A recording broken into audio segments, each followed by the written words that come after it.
Hello guys, आज है हमारा 60 डे चैलेंज डे 3। फिर हमने रगड़ रगड़ के दांत ब्रश कर लिया। फिर हम आगे रनिंग करने के लिए गाइस।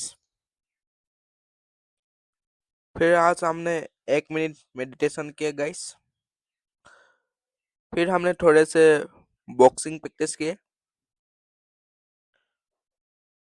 फिर हमने स्टार्ट किया हाई नी टैप से। ये भी गाइस हमने 45 रेप्स मारे।